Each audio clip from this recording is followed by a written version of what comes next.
papado, os bispados, papado, e assim os papas às vezes se misturavam com reis, e eles se tornavam quase que governantes, não só de Roma, mas dos outros países que existiam.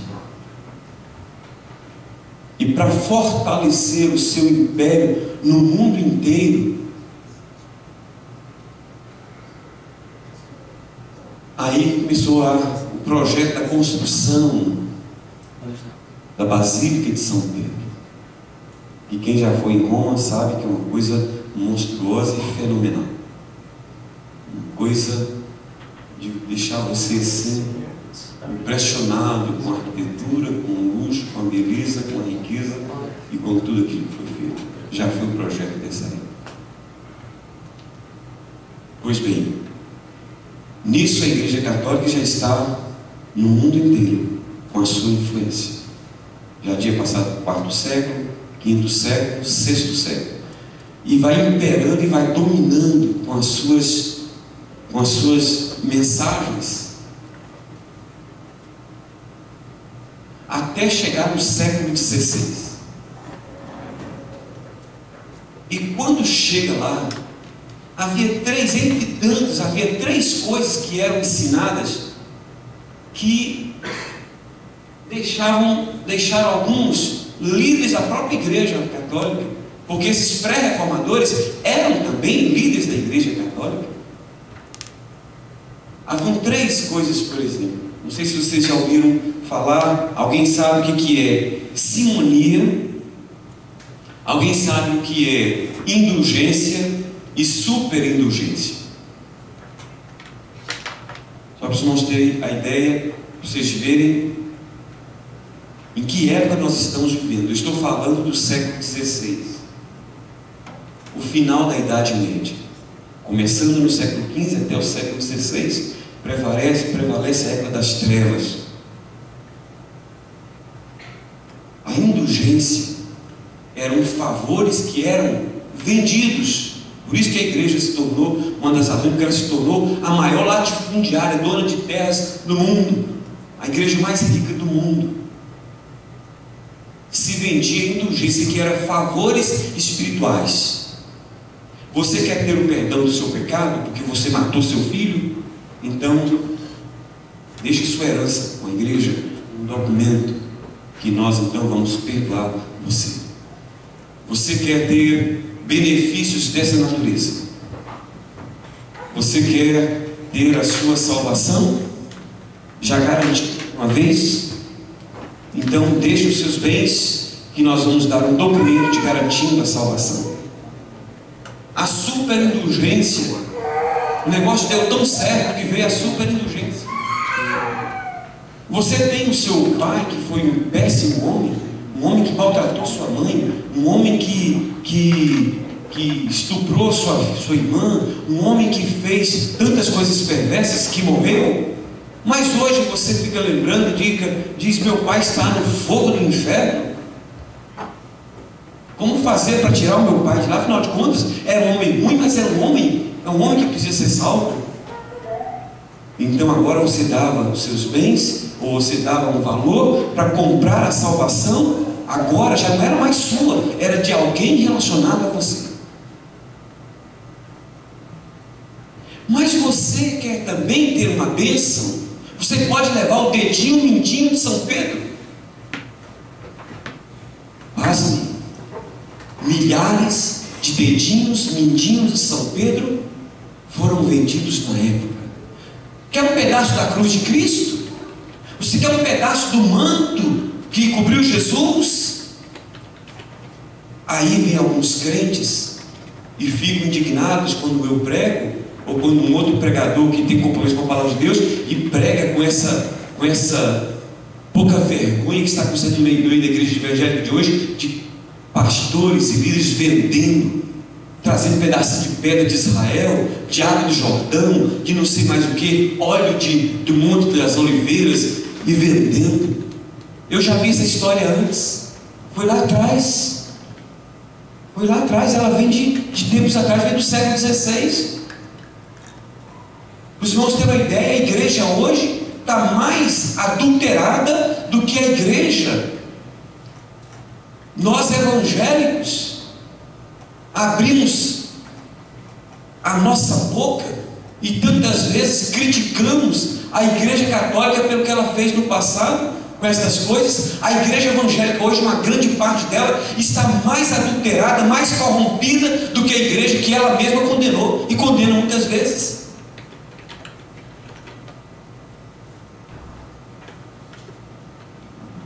Mas aí, uma pequena frase que um homem chamado Martinho Lutero leu na Bíblia, em Romanos capítulo 1, verso 17, mudou a vida desse homem. A frase foi a seguinte: o justo viverá pela fé. Aquilo trouxe uma transformação na vida desse homem. E aí começa todo um processo. Começa uma revolução no mundo. A reforma protestante é algo que atingiu, para quem não sabe, a reforma protestante foi algo que dividiu em duas partes, não apenas a história da igreja. Se você tem um pouco de escolaridade ou de curiosidade para ler o que foi a reforma, você vai descobrir que a reforma protestante, ela influenciou todas as áreas. Influenciou a cultura, influenciou a vida finança, influenciou os governos, influenciou a igreja, influenciou em todas as áreas da vida humana. A reforma protestante foi um marco. Por isso nós crentes não podemos ser ignorantes a respeito do que foi a reforma protestante, porque foi de lá que você veio. Se bem que hoje nós não merecemos o título de protestante, porque nós ligamos a nossa televisão e ainda temos coragem de ver um Valdomiro, um desses, vou maneirar aqui, um desses ladrões que roubam aí e que te assaltam, que entram na sua casa e te assaltam de forma descarada em nome de Deus, usando as mesmas palavras que se usou no passado para poder extorquir o povo. Mas a Bíblia fala no profeta lá do Velho Testamento que o povo de Deus está sendo destruído porque lhe falta conhecimento. Por favor, Teófilo, coloque aí. Quero que os irmãos tenham um pouco de paciência comigo hoje,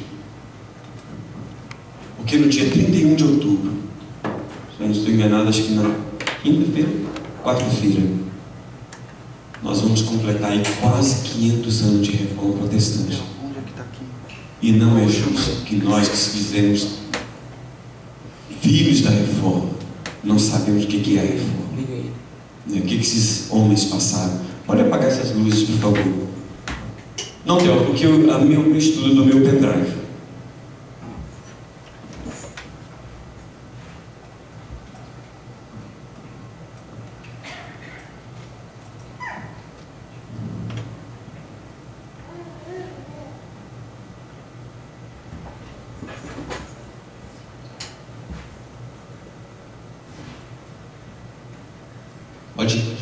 Eu estou sem. Foi um movimento religioso ocorrido na Europa, liderado por alguns cristãos que combatiu o abandono da Bíblia como referência de fé e prática. Isso foi basicamente a reforma. Prossiga. O movimento. Volta. Deixa eu ver se eu ver.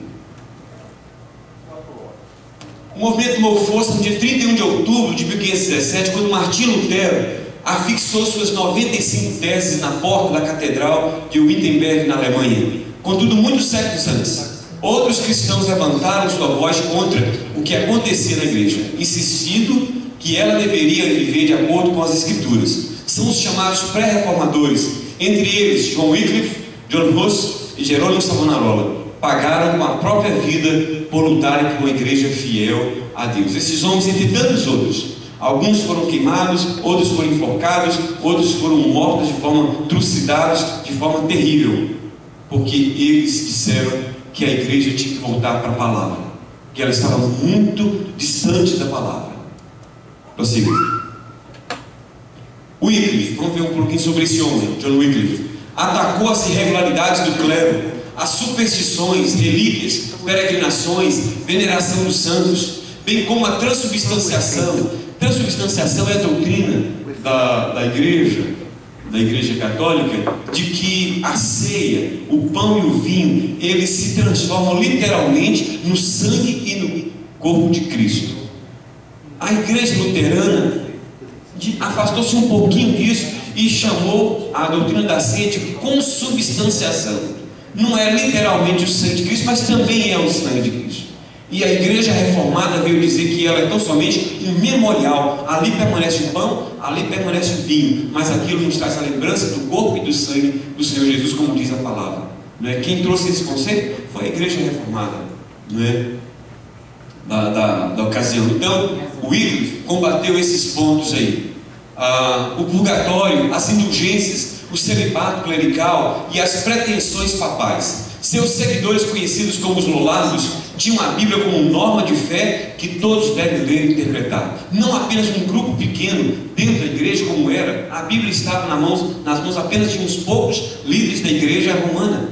E ele defendia de que todas as pessoas tinham que ter acesso. Mas se todas as pessoas tivessem acesso, todas as pessoas iam descobrir essas verdades e já não iam aceitar mais a direção da igreja sobre a vida deles. Então por isso ela é ocultada. E o Wycliffe foi um dos líderes dentro da igreja que disse: não, nós estamos errados, nós temos que levar isso para o povo, e combateu esses pontos aí. Prossiga. John Hus, um sacerdote e professor da Universidade de Praga, na Boêmia, foi influenciado pelos escritos de Wycliffe. Definia a igreja por uma vida semelhante à de Cristo e não pelos sacramentos. Dizia que todos os eleitos são membros da igreja e que o seu cabeça é Cristo, não o Papa. Insistia na autoridade suprema das Escrituras. Para ele é o seguinte: a palavra de Deus é que define, não o que o homem diz que é. O homem pode dizer as coisas, mas se o que ele disser estiver baseado na palavra, se sustenta. Se não estiver na palavra, cai por terra. Ok? Daí vocês verem o perigo que a gente corre no dia de hoje, com tanta revelação, com tanta profecia, com tanta visão, que tantas vezes fere o princípio da palavra. Mas porque nós não temos, nós caímos nos mesmos erros do período da reforma. Entendeu? Da pré-reforma. Outro. Hus foi condenado à fogueira pelo concílio de Constança. Seus seguidores ficaram conhecidos como irmãos boêmios e foram muito perseguidos, porque ele sustentou isso até o fim. O outro. Jerônimo Savonarola. Leia um pouco sobre esse homem. Uma coisa tremenda. Um frade dominicano de Florença, na Itália, que pregou contra a imoralidade na sociedade e na igreja, inclusive no papado. Governou a cidade por algum tempo, mas finalmente foi excomungado e enforcado como herege. Ele foi um dos que denunciou ao que acontecia dentro das quatro paredes do alto clero da igreja da época. E ele disse: nós não estamos de acordo, porque a palavra de Deus não diz assim. Ele então é enforcado, e a razão, ele não é herege. Os principais reformadores são esses que eu mencionei, foram alguns apenas, são muitos, dos pré-reformadores. Ou seja, esses homens, desde o princípio, estão levantando a sua voz, estão dizendo: gente, a igreja está fora da palavra, está caminhando para uma direção fora da palavra. Agora veio os reformadores, propriamente dito, que são Martinho Lutero. Nasceu em 1483 na pequena cidade de Eisleben, na Turingia, em um lar muito religioso. Seu pai trabalhava nas minas e a família tinha uma vida confortável. Inicialmente o jovem pretendeu seguir a carreira jurídica, mas em 1505 defrontou-se com a morte em uma tempestade e resolveu abraçar a vida religiosa. Ingressou no mosteiro agostiniano de Erfurt, onde se dedicou a uma intensa busca de salvação. Um raio caiu e ele então disse que se Deus o poupasse, queria consagrar a sua vida a ele. Então ele agora inicia, ele queria ser um jurista, mas agora vai ser um sacerdote. Sigam.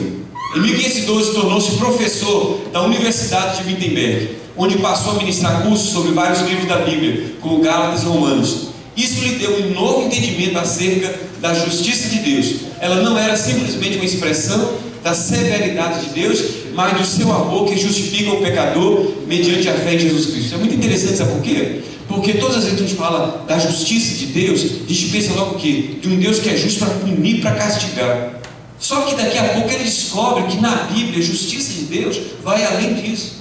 Quando ele fala da justiça de Deus, ou seja, Deus, para não condenar você ao inferno, recebe o sacrifício de Jesus como pagamento pelo seu pecado. Ele não tem esse entendimento, não é? Que você não precisava estar comprando favor de Deus para poder ser salvo, porque você jamais conseguiria ser salvo comprando de Deus alguma coisa. Então foi através desse estudo que ele tem esse entendimento. No dia 31 de outubro de 1517, diante da vida das indulgências por João Tetzel, Lutero afixou à porta da igreja de Wittenberg as suas 95 teses, a maneira usual de convidar-se uma comunidade acadêmica para debater algum assunto. Hoje tem várias maneiras, tem a mídia toda aí, Facebook, tem a internet, tem e-mail, tem tudo isso. É uma forma de ser um jornal ou revista, de você colocar uma ideia e dizer, eu quero discutir sobre isso. Mas naquela época não. O povo vinha para a igreja. Todo mundo vinha para a igreja. E o que ele faz? Ele aproveita que dia? Dia 31 de outubro. Por que dia 31 de outubro? Porque dia 1 e dia 2, dia 1 era aniversário do pastor Carlos, mas no dia 2 era o dia de Todos os Santos. Então o povo vinha do mundo inteiro para a igreja. Primeiro vinha celebrar o aniversário do pastor Carlos, depois vinha para o dia dos mortos, não é? Aí pronto, o que ele fez? Ele afixou na capela essas 95 teses. Teses eram o quê? Eram pontos teológicos em que ele dizia que a igreja estava distante da palavra.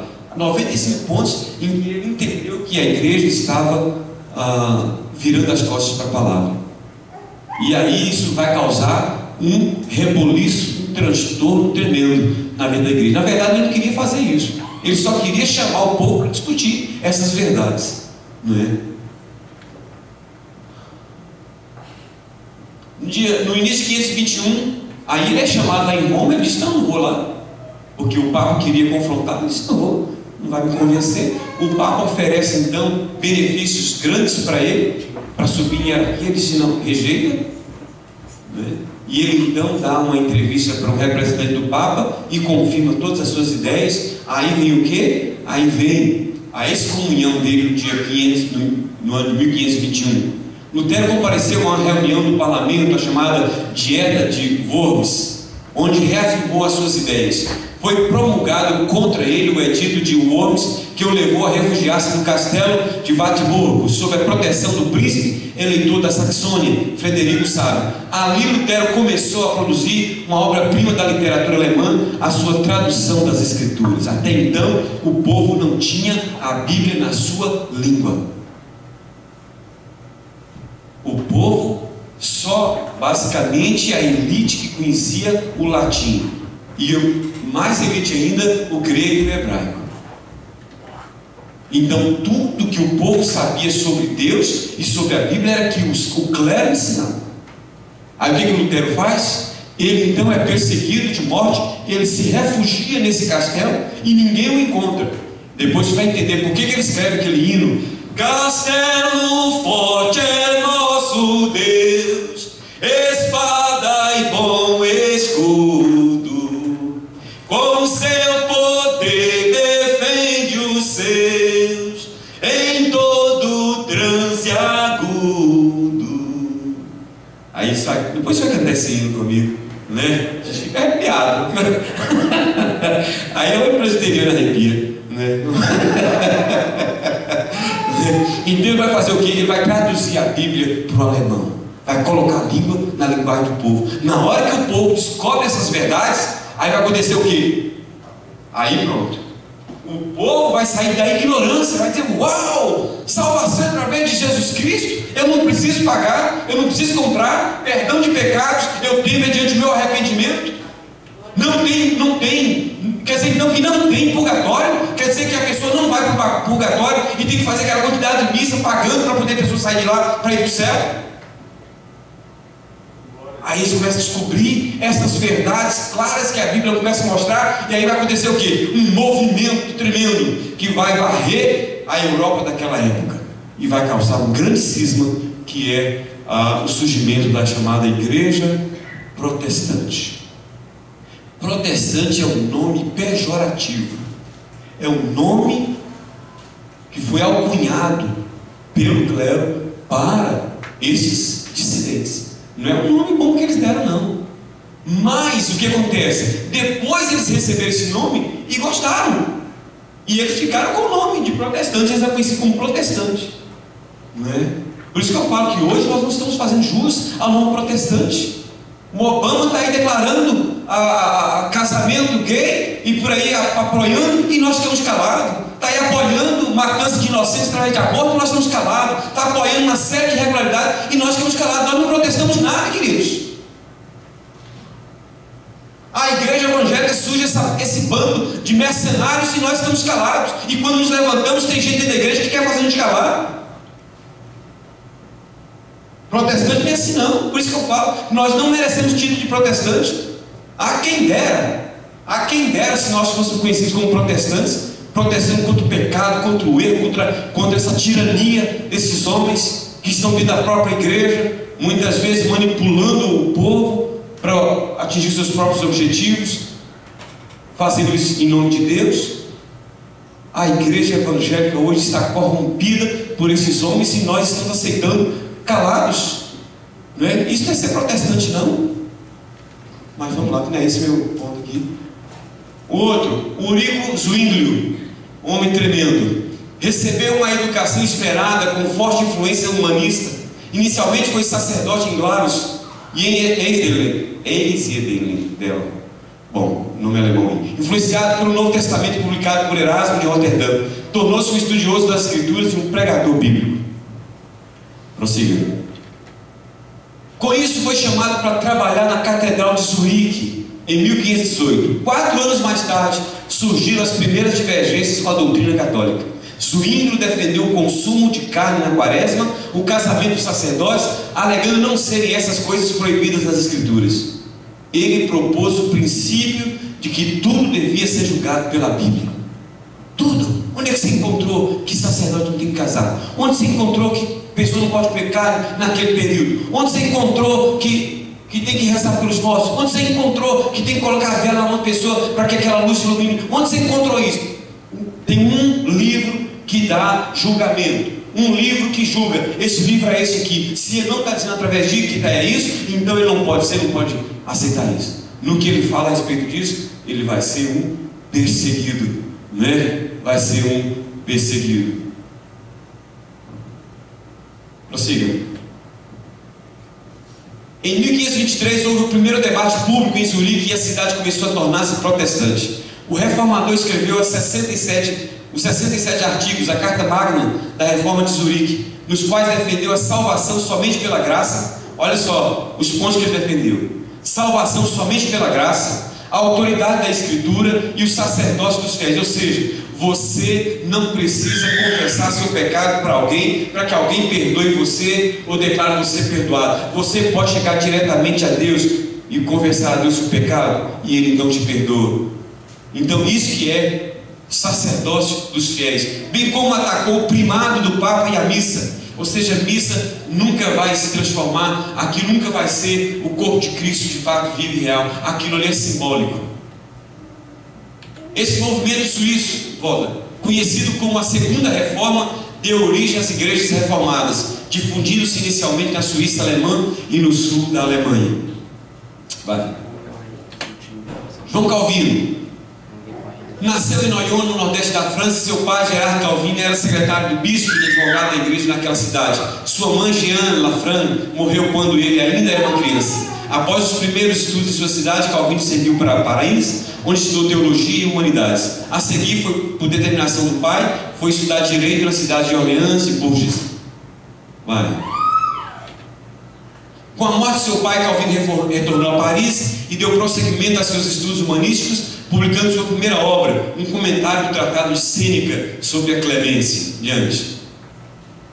Calvino converteu-se provavelmente em 1533. No dia 1º de novembro, dia de aniversário do pastor Carlos, daquele ano, seu amigo Nicolas Cop fez um discurso de posse da Universidade de Paris, repleto de ideias protestantes. Calvino foi considerado o coautor do discurso e os dois amigos tiveram que fugir para salvar a vida. Calvino foi para a cidade de Angoulême, onde começou a escrever sua obra mais importante, Instituição da Religião Cristã, ou Institutos, publicada em Basileia em 1536. A última edição seria publicada somente em 1559. Ele estava com 25 anos, irmãos. 25 anos. Quando eu estava com 25 anos, eu li a história e eu falei assim: meu Deus, cara desse, com uma cabeça dessa, escrever. É o comentário de teologia mais famoso do mundo inteiro até hoje. Depois da Bíblia, é o comentário que maior peso tem dentro da teologia. É o comentário que esse homem fez em 1536, quando tinha apenas 25 anos. E foi isso, essa sistematização dos princípios da palavra de Deus, é que deram base para a igreja começar a caminhar. E foi aí que surgiu a reforma. Depois vamos falar sobre, vai vir o outro que eu não vou falar ainda, que é o John Knox, na Escócia. Eu tive o privilégio de estar na casa dele quando eu visitei a Escócia, e entre a casa dele tem a casa dele, a igreja que ele era pastor, e lá no alto o castelo da rainha da Inglaterra. A Escócia naquela ocasião vivia sob o domínio da Inglaterra, e a rainha da Inglaterra era opositora da Escócia, porque a Escócia havia aderido ao protestantismo, e ela tinha que passar inevitavelmente em frente à casa de John Knox e em frente à igreja onde ele era pastor. E ela então, uma mulher brava, né? Ela dizia que temia mais o exército, temia mais as orações de John Knox do que o exército da Escócia. Principais legados da reforma, rapidinho. Primeiro, a supremacia da palavra de Deus. O que a reforma deixou, irmãos, de herança para nós? A supremacia da palavra de Deus. Uma coisa que está sempre se perdendo hoje. Está se perdendo hoje. Hoje, experiências, visões, revelações, sonhos, está ficando acima da palavra de Deus. Isso é coisa do passado que aconteceu, e a reforma se levantou, e hoje nós precisamos levantar de novo, dizendo: não, a palavra de Deus está acima do que eu penso, do que eu acho. Hoje o achismo está tomando conta da igreja. Eu acho que tem que ser assim, eu penso que tem que ser assim, eu tive um sonho, tive uma revelação, tive uma visão.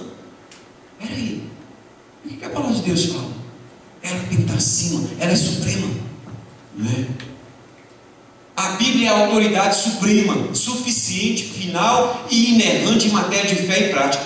Tudo que é necessário à nossa salvação é ensinado nas Escrituras. Diante.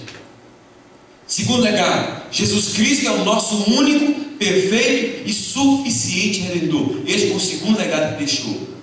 Não há outra maneira de se chegar a Deus, ser salvo. Jesus Cristo é o nosso único, perfeito e suficiente Redentor. A Bíblia ensina claramente que Jesus Cristo é o único mediador, e que seu sacrifício realizado na cruz é suficiente para resgatar-nos do pecado. Terceiro, o sacerdócio universal de todos os crentes. Você pode chegar diretamente a Deus. Você não depende de chegar para mim, para que eu peça a Deus por você. Você pode humildemente se curvar diante do Senhor e confessar a Ele os seus pecados, e Ele, com graça, vai te perdoar. Você não depende de uma pessoa para fazer essa mediação, porque você já tem Jesus Cristo. Ele é o seu mediador, e você pode chegar diretamente a Ele. É por isso que Jesus fala que ninguém vai ao Pai senão por mim. Não é pelo pastor Carlos, não é pelo padre Bernardo, não é por ninguém, é por Jesus, não é? Não existe, nem precisamos de outro intermediário entre nós e Deus, além de Cristo Jesus. Cada cristão tem acesso direto ao trono da graça através de Cristo, e pode livremente estudar e interpretar as Escrituras. Quarto, a nossa salvação se dá pela graça de Deus, mediante a fé e não pelas obras. Você pode colocar o seu corpo para ser queimado vivo, você pode dar todo o seu dinheiro, você pode fazer o que você quiser, mas a Bíblia fala que a sua salvação é só pela graça. É a graça de Deus que te alcançou. Você não merece, querido, nem eu nem você, nós não merecemos nada. Você pode ser a melhor pessoa aos olhos do mundo e de todo mundo, mas não faz de você uma pessoa boa diante de Deus. Os seus pecados te afastaram diante de Deus e colocam você como culpado diante de Deus. Seu destino é um inferno, mas Deus te amou e veio ao seu encontro e te salvou na pessoa de Jesus Cristo, não é? Então, quando você creu no sacrifício dele feito por você na cruz do Calvário, e pela fé o recebeu como seu Senhor e Salvador, então aí você foi salvo. Você não compra salvação. A graça de Deus revelada em Cristo é a única fonte de salvação. O homem é totalmente incapaz de salvar-se, pois está morto em delitos e pecados. E é através da fé, que é o dom de Deus, que somos salvos por Cristo Jesus. As obras que realizamos são apenas uma evidência da nossa salvação e devem ser praticadas visando a glória de Deus. Eu devo fazer o bem não para ser salvo, mas porque eu sou salvo, então eu devo fazer boas obras. Mas jamais deve ser o inverso, porque quando eu faço o inverso, eu estou pisando e cuspindo no sacrifício de Jesus. Estou dizendo que não tinha necessidade de ter vindo, e que Deus não sabia disso, que eu posso me salvar por mim mesmo, fazendo bem para as pessoas. Então eu estou considerando Deus um estúpido. Desculpa, irmãos, estou considerando Deus um estúpido e o sacrifício de Jesus uma bobeira, porque eu posso me salvar por mim mesmo, quer seja através de boas obras, quer seja através de outro processo. Não. Jesus veio com um propósito: salvar a mim e a você, e só através dele você e eu somos salvos. Quinto, glória somente a Deus. Glória somente a Deus. Vamos lá. Nada nem ninguém deve ocupar o lugar que pertence a Ele no mundo e em nossa vida. A reforma resgatou a doutrina da soberania de Deus e o ensino bíblico de que o trabalho cristão não se restringe à igreja. Fazer tudo para a glória de Deus significa que nosso relacionamento com Ele abrange todos os aspectos e todos os momentos da vida, estando ou não num templo, na companhia dos irmãos, numa ênfase na ética e no testemunho. Vamos concluir. Considerando que após a ocorrência da reforma, a igreja cristã existente dividiu-se em católicos, apostólicos, romanos e protestantes, todos os evangélicos existentes atualmente, quer direta ou indiretamente, tiveram sua origem nesse movimento, sendo, portanto, herdeiros da reforma. Por isso, seguindo o exemplo de nossos antepassados, preservemos, proclamemos e vivamos essas verdades bíblicas. Os reformadores não estavam buscando inovar, mas restaurar antigas verdades bíblicas que haviam sido esquecidas ou desconhecidas pelo tempo e pelas tradições humanas. Sua maior contribuição foi chamar a atenção das pessoas para a importância das Escrituras e seus grandes ensinos, especialmente no que diz respeito à salvação e à vida cristã. Para que as igrejas evangélicas atuais possam manter-se fiéis à sua vocação, é preciso que julguem tudo pelas Escrituras, acolhendo o que é bom e lançando fora o que é mau. Nós, irmãos, que somos herdeiros dessa reforma, nós precisamos saber que foi pago um preço muito alto. A vida desses homens, como no começo da igreja também o foi. E hoje, nós não podemos aceitar que esse mercantilismo que está entrando dentro da igreja, nós precisamos resgatar essas verdades.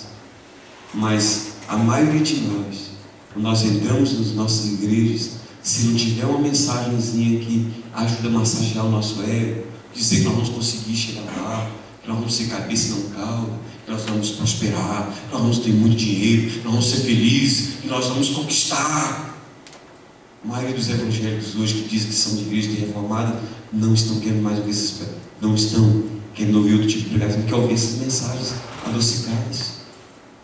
Nós temos que tomar cuidado, queridos, porque esse tipo de pregação está fazendo com que a gente tenha uma visão deste mundo que está reservado para o fogo, como se fosse um paraíso. A nossa pátria está nos céus, nós aqui somos peregrinos, aqui é terra de peregrinação. O nosso lar está no céu, nós não podemos perder isso de vista, não. Se Deus, na sua graça, quiser nos prosperar aqui, amém. Ele tem nos prosperado, tem nos abençoado, mas nós devemos estar focados nas coisas de Deus. Queria que os irmãos prestassem atenção no vídeo agora que vai ser passado. E não saia antes de ouvir esse vídeo.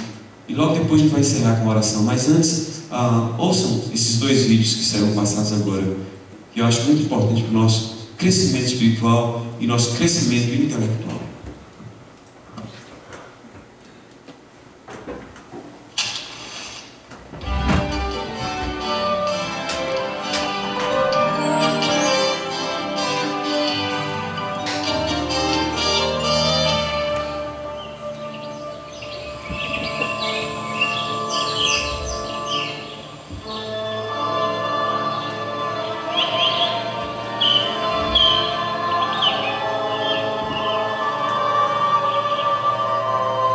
lux lucet in tenebris.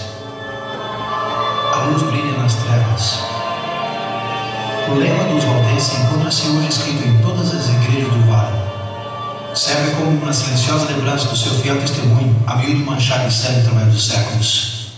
No entanto, o ciclo profético da mulher no deserto não se aplica somente aos valdenses.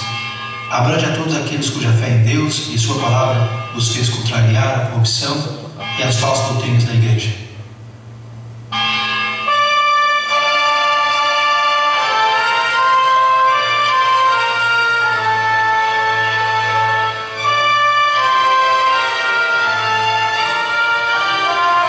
Um ano antes que Lutero gravasse as suas teses na porta da igreja, a reforma havia começado na Suíça com a pregação de Ulricus Zwingli.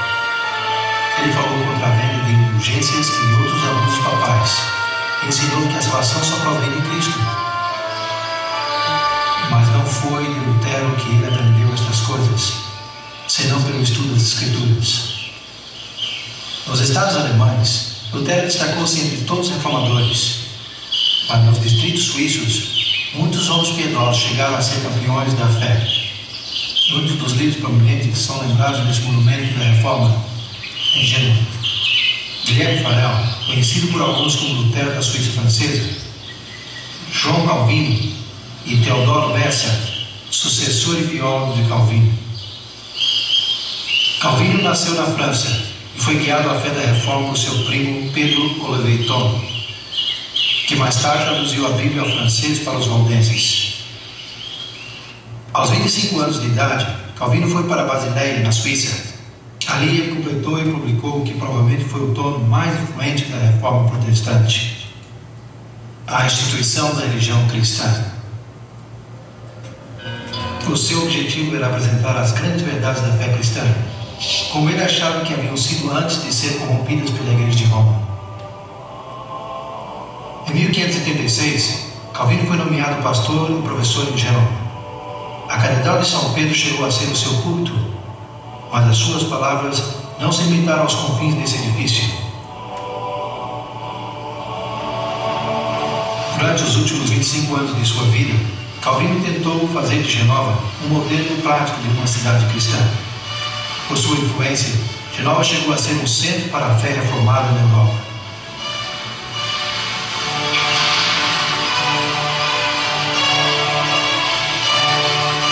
Ele também estabeleceu um colégio em Genova e atraiu estudantes de toda a Europa. Ao completar os seus estudos, eles regressaram às suas terras para espalhar os princípios da reforma. Um estudante que veio da Escócia como refugiado foi João Knox. Ele chegou a ser um íntimo amigo e ardente discípulo de Calvino.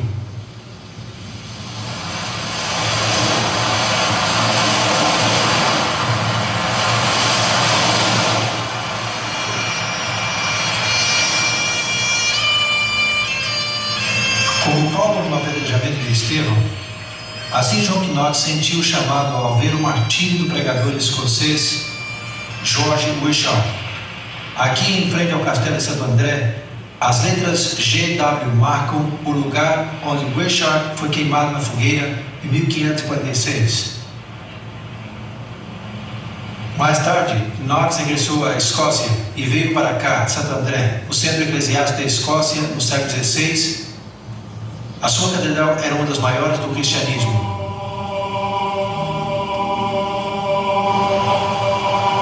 No espaço de um ano, os habitantes do castelo convidaram Knox a ser o seu pregador.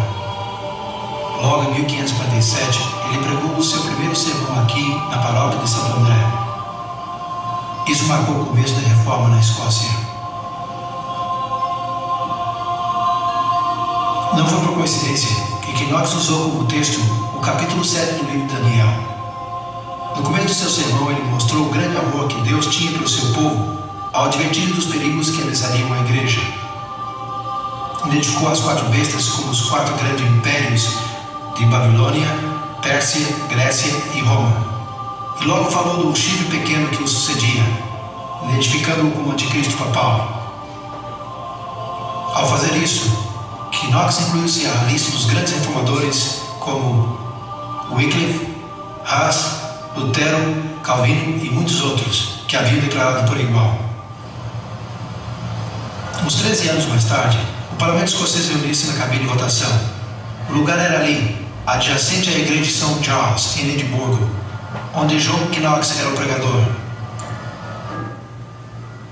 6 reformadores escoceses, que por incrível que coincidência levavam o nome cristão João, escreveram uma confissão de fé que foi formalmente votada pelo parlamento em agosto de 1560. A missa foi proibida. A fé protestante foi estabelecida na Escócia. No entanto, Maria, a nova monarca, rainha da Escócia, com uma formação fortemente católica romana, tinha outros planos. Quando ela ordenou a celebração da missa, Knox declarou as suas objeções desde o púlpito, aqui na Catedral de St. Giles. A rainha Maria citou Knox para que comparecesse ao palácio de Holyrood, não muito longe de St. Giles. Maria, como outros monarcas da época, queria governar por divina autoridade, em que as consciências de seus súditos estavam sob seu controle. Por isso, a confrontação entre Maria e Knox era crucial para a sobrevivência da reforma na Escócia. Ensinava ao povo a aceitar outra religião que não é a que os príncipes permitem. Mas Deus ordena que os súditos devem obedecer ao seu príncipe. Minha senhora, a verdadeira religião não recebeu a origem nem a autoridade dos príncipes, só do Deus eterno. Portanto, os súditos não são obrigados a ajustar as suas crenças ao gosto dos príncipes, pois a miúdo os príncipes, entre outros, são os mais ignorantes da verdadeira religião de Deus. Sim, mas a vossa não é a igreja que eu guardarei. Eu defenderei a igreja de Roma, porque eu acho que é a verdadeira igreja de Deus. O seu desejo, minha senhora, não é razoável, nem faz dessa meretriz de Roma a verdadeira e imaculada esposa de Cristo. A igreja de Roma rejeitou a religião que os apóstolos ensinaram e estabeleceram. A minha consciência não me diz isso. A consciência, minha senhora, requer conhecimento, e temo que vossa majestade não o tenha. Tu interpretas as escrituras de uma maneira, eles a interpretam de outra. A quem devo crer? E quem será o juiz? Vossa majestade deve crer em Deus, que fala claro em sua palavra. Se a obscuridade existe em algum lugar, o Espírito Santo esclarece o mesmo em outros lugares com mais clareza, para que não permaneça nenhuma dúvida, a menos que seja obstinadamente ignorante.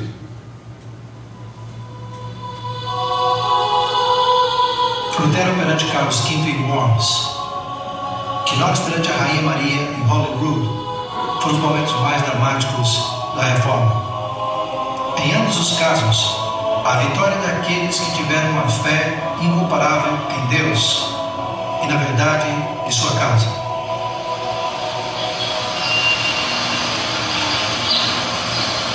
O conflito espiritual continuou em toda a Europa no século XVI. A reforma formal que resultou do desprendimento de Roma com Henrique VIII na Inglaterra em 1534 foi grandemente política. Mas nos anos seguintes, levantaram-se homens determinados em trazer de volta à Inglaterra os princípios bíblicos. Isso não ocorreria sem uma violenta oposição. Maria Tudor, filha de Henrique, assumiu o trono em 1553 e imediatamente decidiu restituir a Inglaterra à Igreja Romana. Durante o seu reinado de 5 anos, uns 300 protestantes foram queimados na fogueira. João descreve a igreja no tempo da cruz em diante como o povo de Deus sendo acusado por Satanás e suportando grande sofrimento até a mesma morte. Aqui nesse cemitério está o monumento dos mártires. Registra mais de 18.000 mártires de Jesus Cristo. Ao redor de 100 deles foram executados em Edimburgo e a grande maioria estão sepultados aqui. Mas João acrescenta essas palavras de triunfo em Apocalipse 12, verso 11. Eles, pois, o venceram por causa do sangue do Cordeiro e por causa da palavra do testemunho que deram. E mesmo na face da morte, não amaram a sua própria vida. Houve 3 homens na Inglaterra, cujo martírio pôde representar a todos aqueles que não fugiram da morte durante os longos anos de perseguição.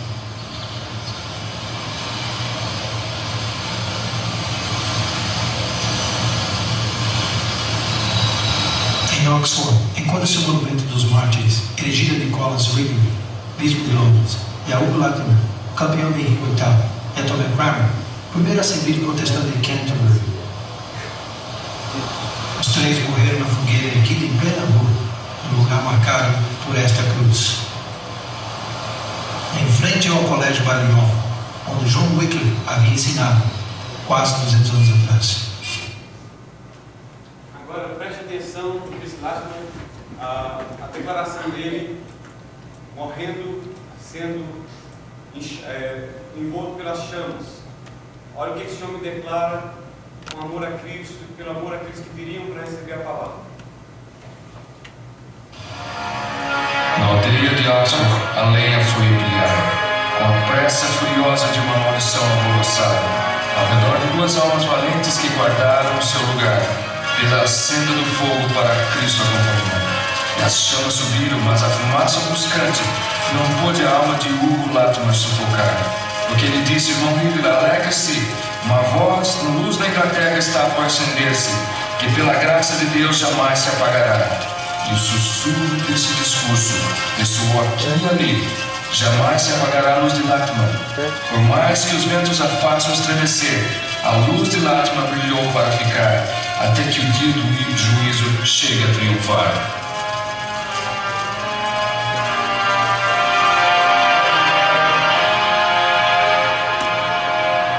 E assim teve que ser. Ao cabo de 3 anos, Maria Tudor morreu, e a rainha Isabel I ascendeu ao trono, despontando o amanhecer do século de ouro na Inglaterra. Ela decidiu devolver a Inglaterra aos caminhos paternos, com tanta diligência que os poderes católicos da Europa começaram a conspirar por sua queda. Filipe II, filho de Carlos V, organizou a força invasora maior que o mundo jamais conheceu, a Armada Invencível. No fim de julho de 1588, os observadores situados nas partes altas do porto de Plymouth viram pela primeira vez os 130 barcos navegando pelo canal. Sob o comando do cavaleiro Francisco Drake, a frota inglesa avançou ao mar para combater o inimigo, embora inferior em número e armamento. Numa série de batalhas durante os 10 dias seguintes, os pequenos barcos ingleses causaram grandes danos entre os pesados navios da Espanha. Tentando desesperadamente safar-se dos ataques ingleses, a armada desorganizada dirigiu-se ao mar aberto, só para encontrar-se com uma das piores tempestades marítimas da história.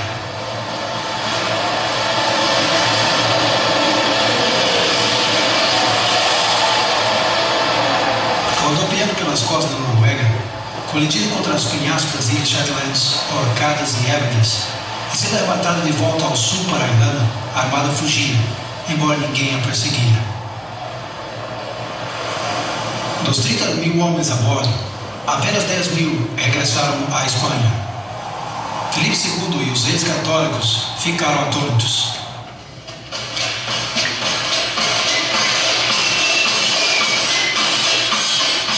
No entanto, os estados protestantes reuniram-se num coro de ação de graças. Por ordem da rainha Isabel, o dia 29 de novembro foi designado como uma data para render graças a Deus. A mesma rainha cavalgou pelas ruas de Londres até a Catedral de São Paulo, e dali até a Cruz de São Paulo. Depois do sermão, ela deu um discurso a seus súditos, exortando-os a unir-se com ela para louvar a Deus, que havia dispersado seus inimigos e protegido o seu reino.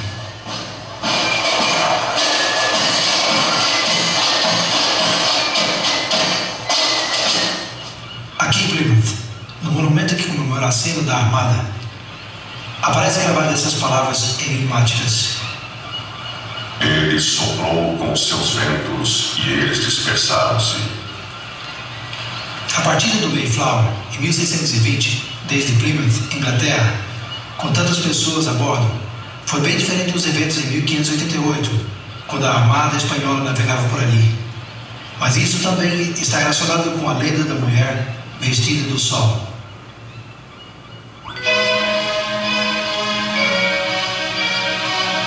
Durante o último período do reinado da rainha Isabel, a população dividiu-se entre aqueles que permaneceram fiéis à igreja oficial da Inglaterra e aqueles que desejavam que a reforma da igreja continuasse, baseada nas autoridades das Escrituras. Conhecidos como puritanos e separatistas, esses não conformistas foram finalmente perseguidos por suas crenças e muitos emigraram para a Holanda. Entre eles estão os primeiros peregrinos que navegaram a bordo do Mayflower desde a Holanda, pelo porto de Plymouth com destino ao Novo Mundo. Quando os puritanos se separaram da igreja inglesa, se comprometeram solenemente a andar juntos em todos os caminhos de Deus, que já conheciam e queriam conhecer. Esse foi o princípio vital do protestantismo.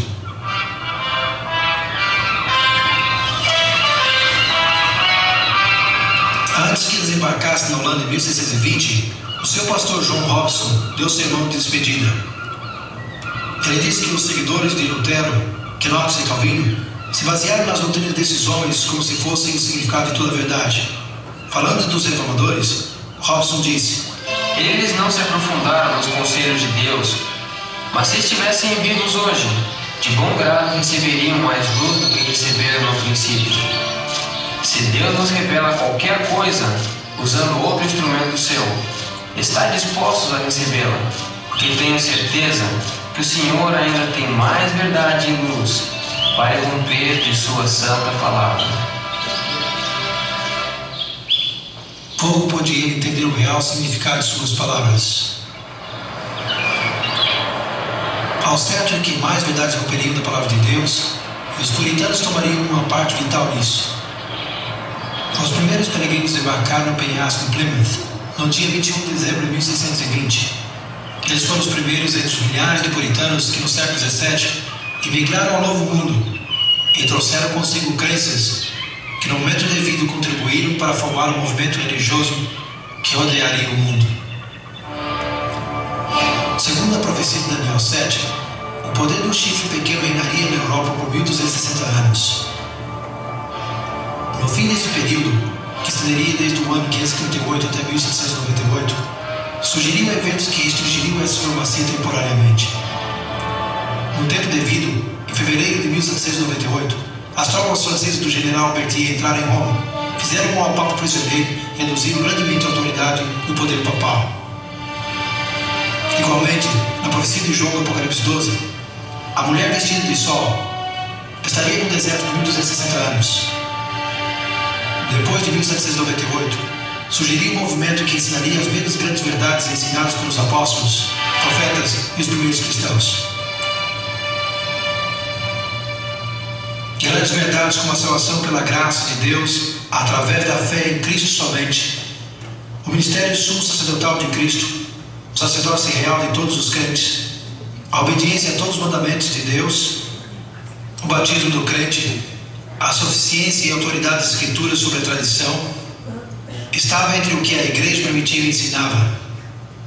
Tais doutrinas extraviadas por muitos através da grande apostasia seriam restabelecidos e programados ao mundo na hora do juízo final. Jesus disse que o Evangelho iria ser pregado em todo o mundo, então viria o fim. O clímax do prolongado conflito entre Cristo e Satanás está descrito em Apocalipse 12:17. Irou-se o dragão contra a mulher e foi pelejar com os restantes da sua descendência, os que guardam os mandamentos de Deus e sustentam o testemunho de Jesus.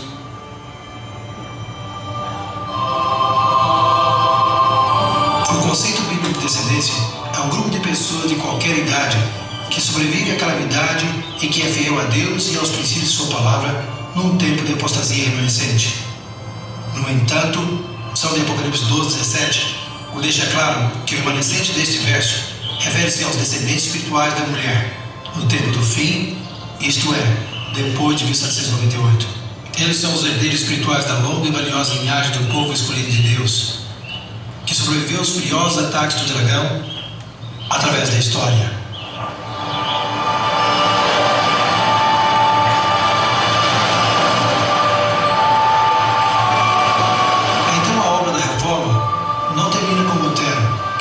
Os puritanos, ou com os primeiros peregrinos que embarcaram ao Novo Mundo.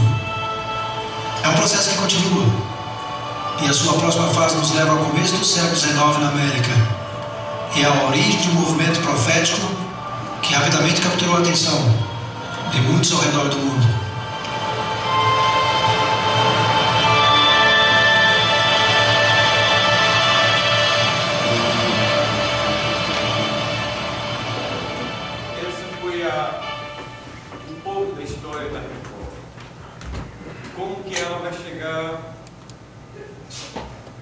no Novo Mundo e depois espalhar nos países.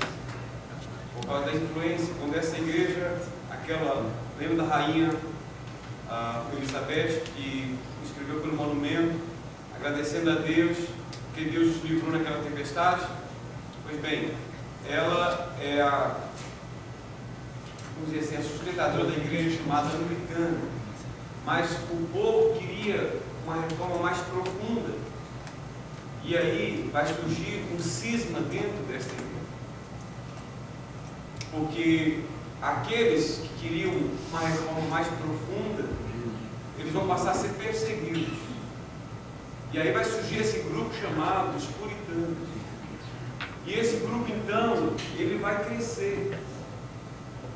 E aí agora ele não tem mais espaço na Inglaterra. E é quando então vem a maioria deles para o Novo Mundo, que é naquele navio Mayflower, né, que desembarca lá em Plymouth. Vai o mesmo nome que tinha lá na Inglaterra, vai chamar aqui, lá em Massachusetts, de Plymouth. E ali vai começar a igreja reformada, a igreja evangélica lá, aqui nos Estados Unidos. E muitos... O Marquinhos, desculpa, está acenando ali, mas ele é tão pequeno que eu não consegui ver, né? Desculpa os que estão nos acompanhando pela internet. Então ali aquela cisão da igreja, vão surgir os puritanos, e eles vão vir para esse novo mundo, que é para os Estados Unidos, e aqui vai começar a pregação do Evangelho, e muitos vão ser perseguidos e mortos, e aí vai se estabelecer a igreja evangélica, o país vai se desenvolvendo em cima dos princípios do Evangelho.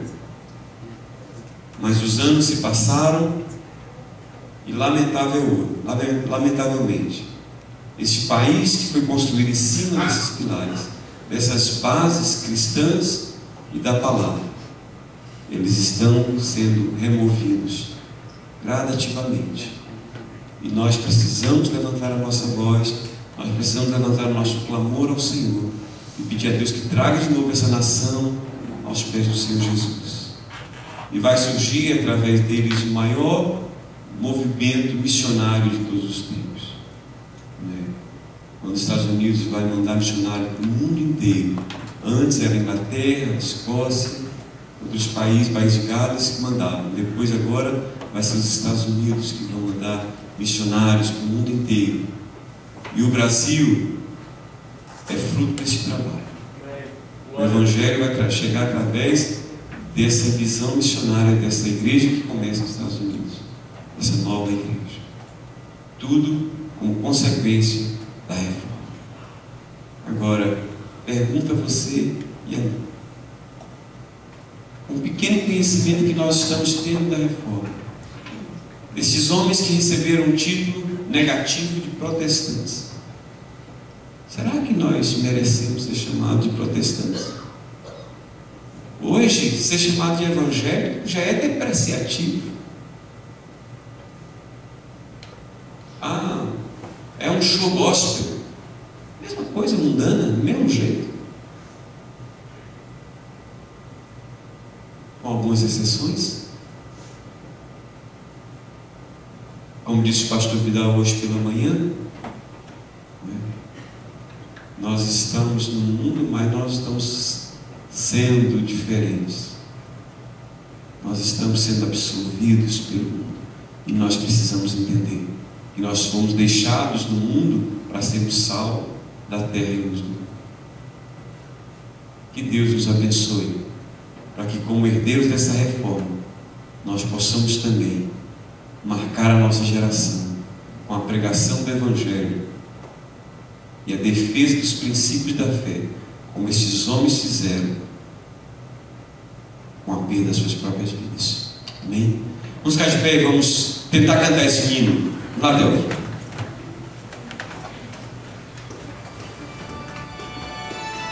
Coloca no...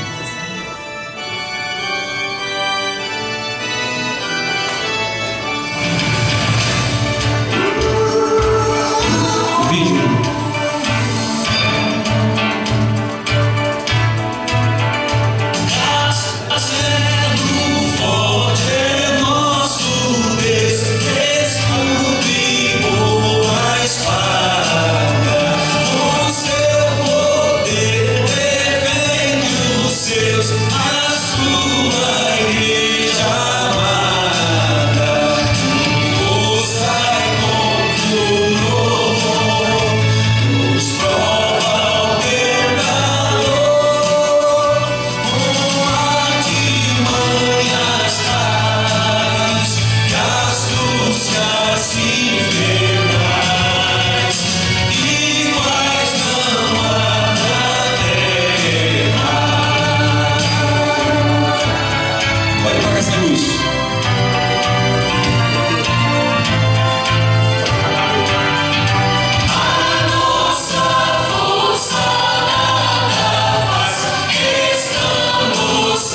se encontrava lá refugiado naquele castelo, perseguido e ameaçado de morte. Naquele castelo ele disse: não é isso que me protege, o meu castelo é o Senhor.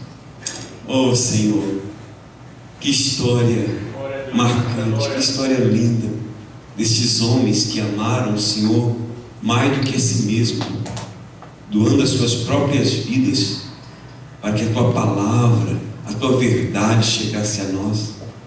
Ó Deus, pedimos-te em nome de Jesus que Tu nos livres de corrompermos a Tua palavra, Senhor, em benefício de nós mesmos.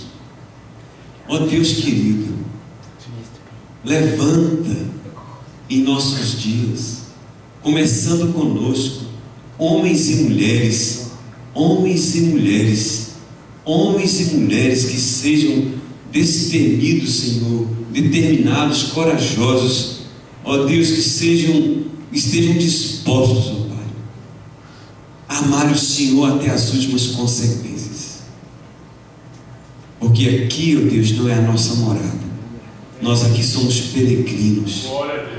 Ó Deus, tenha misericórdia de nós, porque hoje nós temos perdido essa visão. Ó Senhor, faz de nós sal da terra e luz do mundo. Aviva a Tua igreja na face da terra. Que a graça maravilhosa do nosso amado Senhor e Salvador Jesus Cristo, o amor de Deus, nosso eterno Pai, a doce comunhão, a consolação, o poder do Espírito Santo, seja sobre todos nós, irmãos, sobre todo o povo de Deus na face da terra, hoje e para sempre. Amém. Deus abençoe, queridos.